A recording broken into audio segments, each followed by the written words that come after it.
5 June Australia আর 9 June কার্ডিফে গ্রুপের শেষ match খেলবে বাংলাদেশ নিউজিল্যান্ডের বিপক্ষে।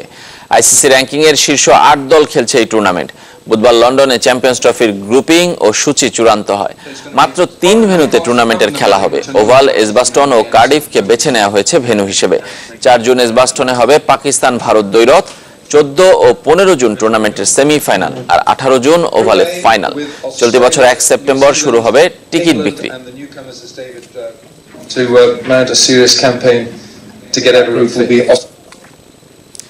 প্রিমিয়ার ক্রিকেট লিগের খবর জানাবো। 10ম রাউন্ডে এসে প্রথম দল হিসেবে সুপার লিগ নিশ্চিত করেছে প্রাইম দোলেশ্বর।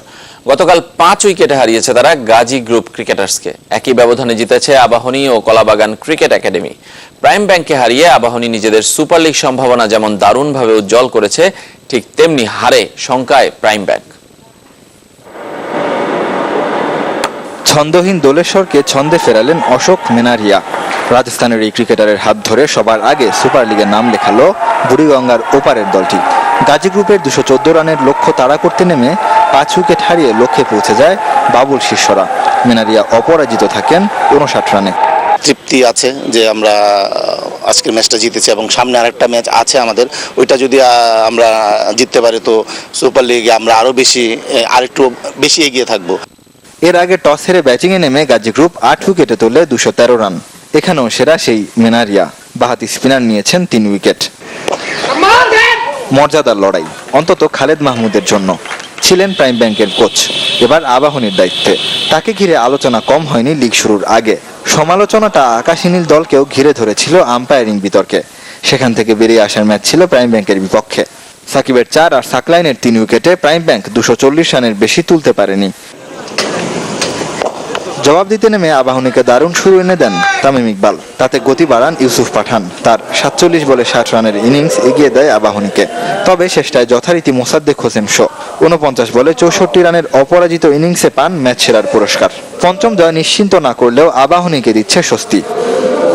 লিগ টেবিলের নিচের সারির 2 দলের লড়াইয়ে কলাবাগান একাডেমি ডাকওয়ার্থ লুইস মেথডে 5 উইকেট হারিয়েছে সিসিএসকে। রেলিগেশন নিশ্চিতে 2 দলের লড়াইয়ে সিসিএস তুলেছিল 9 উইকেটে 185 রান। এরপর বৃষ্টির বাধায় 49 ওভারে 184 রানের লক্ষ্য 7 ওভার 5 বল আগেই টপকে যায় কলাবাগান একাডেমি। রেদওয়ান শুয়েব, চ্যানেল 24, ঢাকা। আবাহনীর হয়ে 2টি ম্যাচ খেলতে ঢাকা এসেছেন ভারতীয় হার্ড হিটার ইউসুফ পাঠান। শুরুর দিন গতকাল ঢাকার যানজটে নাকাল হয়ে 41 মিনিট পরে মাঠে নামতে হয়েছে তাকে। তবে ব্যাটিংয়ে 60 রানের ঝড় ভুলিয়ে দিয়েছে সেই দুঃখ। দুদিন আগে বাড়ি থেকে বেরিয়েছি, মঙ্গলবার রাতে কলকাতা হয়ে ঢাকায়। আর তারপর ম্যাচের আগে 3 ঘন্টার যানজট ঠেলে মাঠে এসে যখন পৌঁছলাম তখন ম্যাচের 10 ওভার শেষ। এই হলো ইউসুফ পাঠানের ঢাকা প্রিমিয়ার লিগ অভিজ্ঞতার প্রথম অধ্যায়। 41 মিনিট পর মাঠে নেমেছেন। পরের অধ্যায় অবশ্য অন্যরকম। দল তো জিতেছেই, তার উপর ইউসুফের 47 বলে 60 রানের ইনিংস মিলে ঢাকার অভিজ্ঞতা বদলে যেতে সময় লাগেনি ভারতীয় হার্ড হিটারের। ডিপিএল ক্রিকেট বহুত আচ্ছা লাগা यहाँ पे आके और এখানে খেলার অভিজ্ঞতা একদম অন্যরকম। সচরাচর পেসাররা বোলিং এ শুরু করেন, ওভাবেই খেলে অভ্যস্ত আমি। ঢাকায় এরকম অনেক নতুনের খোঁজ পাচ্ছি। फायदा भी हो गया, जीत गई टीम अच्छे से। আইপিএলে সাকিবের সাথে 6 মৌসুম একসাথে খেলেছেন। আবাহনীতেও তাকে পেয়ে সহজ হতে সময় কম লাগছে নাকি তার। দুর্বোধ্য মুস্তাফিজকে বুঝতেও নাকি সহযোগিতা করেছিলেন সাকিব। ऑब्वियसली हम लोग 6 साल से साथ में खेल रहे केकेआर की टीम में। মুস্তাফিজ কেকেআর এর বিপক্ষে তেমন সাফল্য পায়নি। সাকিবের পরামর্শগুলো আমরা ভালো করে মেনেছিলাম, তাই বলে মুস্তাফিজকে একদম সাধারণ বলছি না। ও একদম অন্যরকম প্রতিভা। ऑर्डिनरी नहीं कहूंगा, काफी अच्छा बॉलिंग किया है। और জাতীয় দল থেকে অনেক দিন হয় বাইরে ইউসুফ ও তার ভাই ইরফান।